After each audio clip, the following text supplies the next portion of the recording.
Today we've been talking about real estate in the Triangle. Kevin and Jason are back. Thanks guys for hanging out, I appreciate it. Our pleasure, Bill. I think that's one of the biggest things in life is buying a home. I mean, I think everybody wants to, or at least they did at one time. So this, I think I know the answer to this based on this program thus far. Is it a good time to buy? It is, Bill. It's a great time.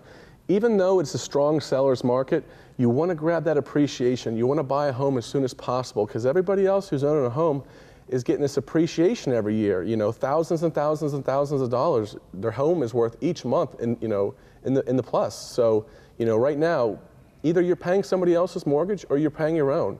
It's always a great time to buy. No matter what the rates are, it's always time to buy. So even though the prices of homes have gone up, and Jason, I'll ask you this, the interest rates, even though they've gone up, it is still, historically, it's pretty darn low. And if you're sitting out there thinking now's the time to buy, it really is. Absolutely. The rates are still at historic lows, and the longer you wait, as Kevin alluded to, the longer you wait, home prices go up, rates go up. It just hurts your buying power. You will pay more for the same home if you wait. All right, well, I want to ask you this because we had, of course, the big collapse. We had the recession. And for a lot of the young people coming up, the millennials we'll call them, they have shied away from owning homes, a lot of them. And they went into renting because they lost, I guess, faith in the owning a home and investment. So address that.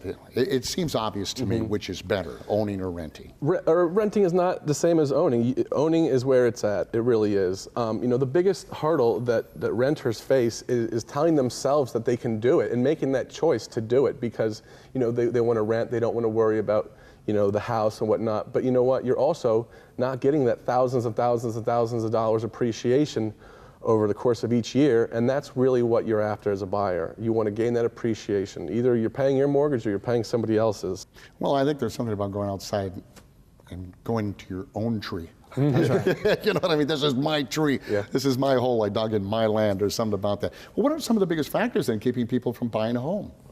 Well, the biggest factor is, I think, lack of knowledge, Bill. I mean, people think you need an inordinate amount of money to put down to be able to buy a home. That's simply not the case. Now, since the crash, some of the 100% programs have went away.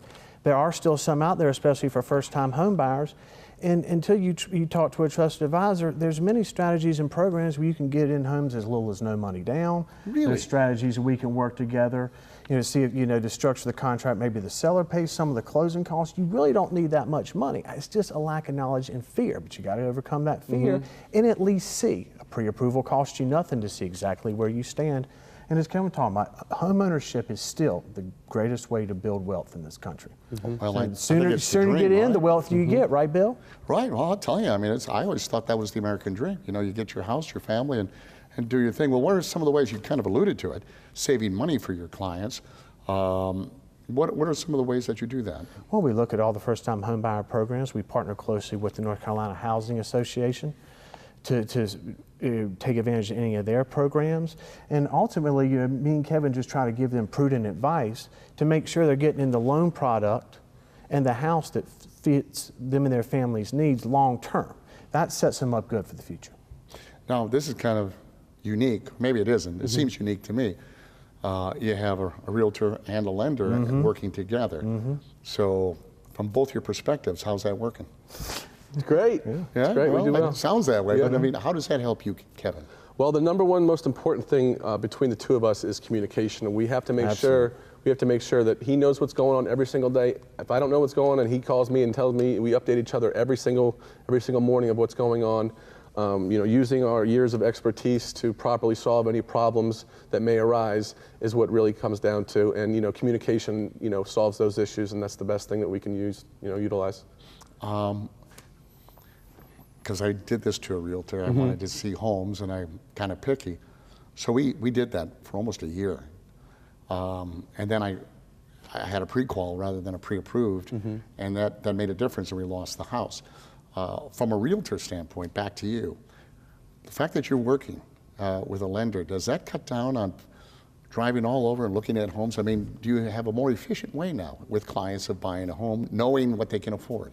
Well, yeah, when I talked to him initially, we talk about what they can afford, what's going on, and then we sit down with the buyer and talk about what's going to happen, the process, what they can afford, things like that, what they can expect. Well, give me your perspective now. You're working with a realtor. The communication is absolutely key, because it's not a perfect process and it's very dynamic. Ultimately, some things will arise, problems will arise.